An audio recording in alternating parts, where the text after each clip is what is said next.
Part 2. Resentment causes a variety of ills. Resentment is anger that has been buried for a long time.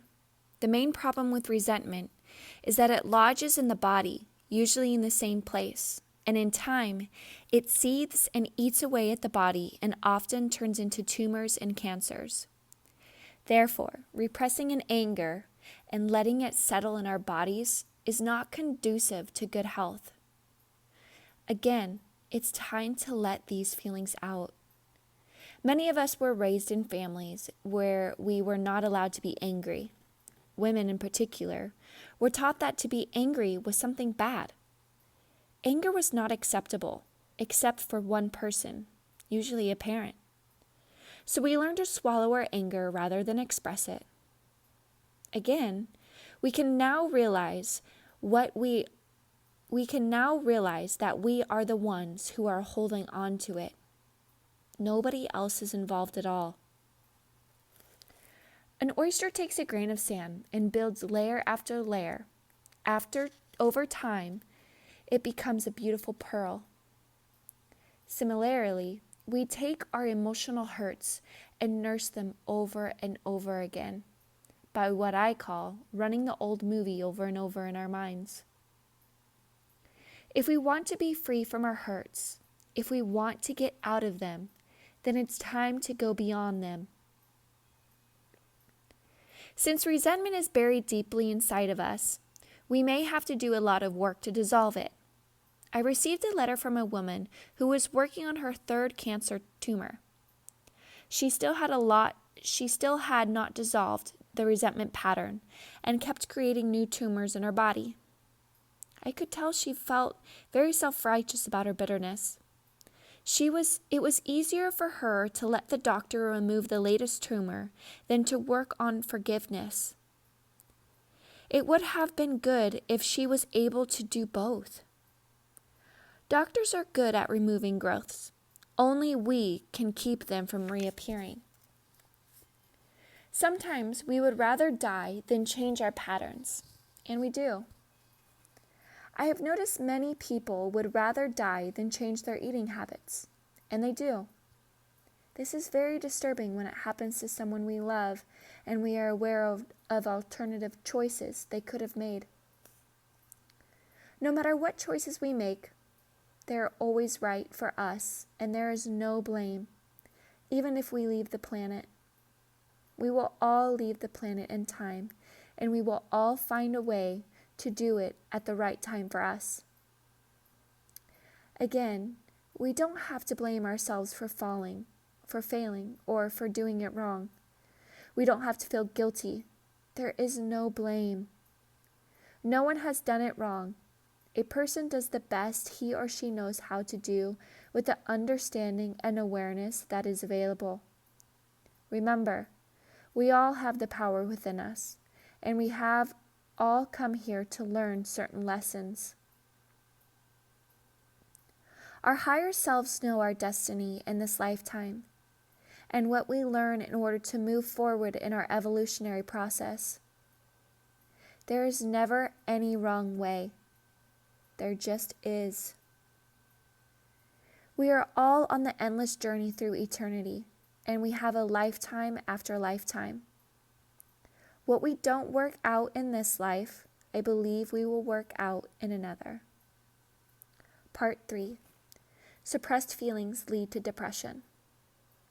Depression is anger turned inward. It is also anger that you feel you do not have a right to have. For instance, you may not feel it's okay to be angry at your parent or spouse or employer or best friend, yet you are angry and you feel stuck. That anger becomes depression. Far too many people today suffer from depression, even chronic depression. By the time we feel that depressed, it is very difficult to get out of it. It feels so helpless that it becomes an effort to do anything. I don't care how spiritual you are.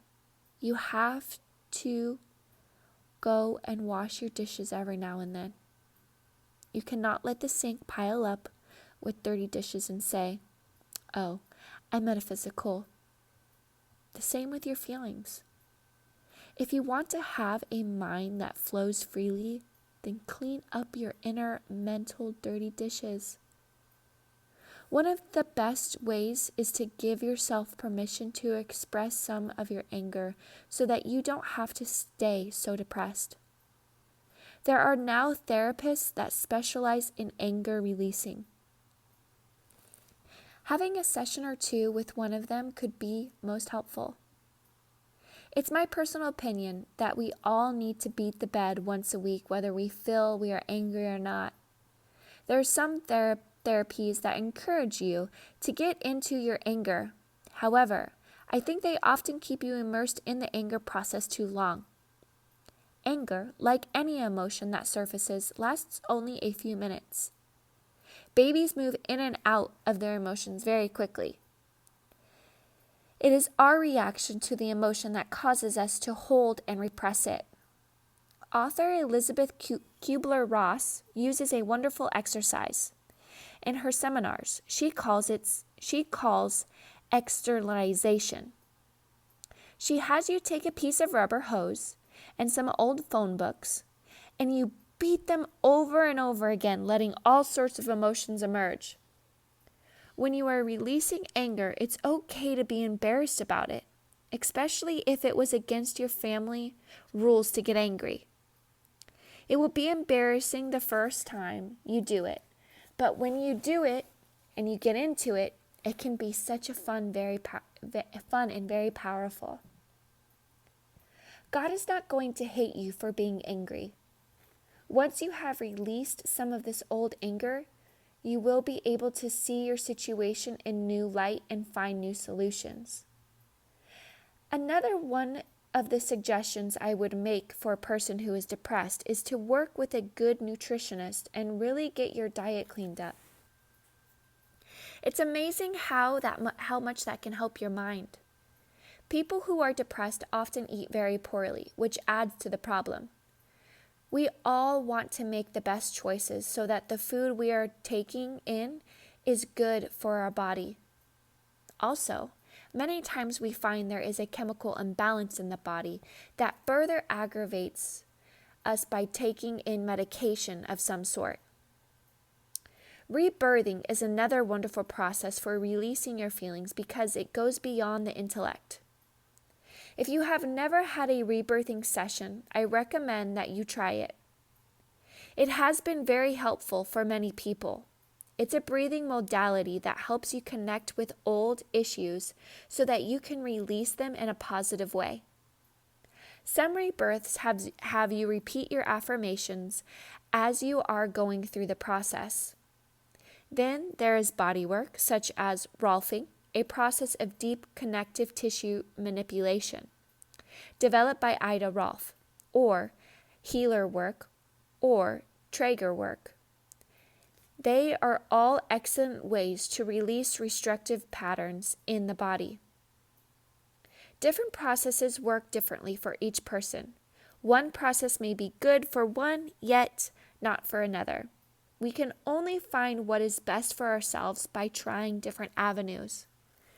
Self-help sections in bookstores are excellent places to read about different alternatives. Health food stores often have bulletin boards that list meetings and classes. When the student is ready, the teacher appears. So today's chapters, I felt really touched base on my power thought of the day, which was releasing myself and forgiving others. And my affirmation for today was, I release myself from emotional poison. So today's chapter really touched base on all of that, and again reminds me of the importance of feeling my emotions, understanding where they're coming from, and allowing myself to release them. Also forgiving myself for understanding to do things in a different way. And I touched base on that last video about how I found the ways that I was releasing certain things wasn't necessarily the right way for me. And I also feel that I was holding resentment towards myself for the embarrassment that I was feeling at times where I had never been faced with that, and I didn't necessarily handle it in a way to where was the most beneficial way. But now from learning from that, I now know, and I'm grateful for that. And I sat down with myself today and I forgave myself and I forgave others, because what I'm realizing, and it's so true because we hear it all the time, is that you and I are the same, just having different human experiences. And that's what life is. We're just having perception through different eyes based off our past. But we're all hurting in some way. And I think right now I want to leave that. Like, we can go down a rabbit hole of all other things. And, well, Amber, well, what if somebody does that, hurts you over and over again? Yes, I understand. But for today, let's touch base on letting that resentment go and loving ourselves through our past and understanding and learning and healing. I hope you're having a kick-ass day. Until next time.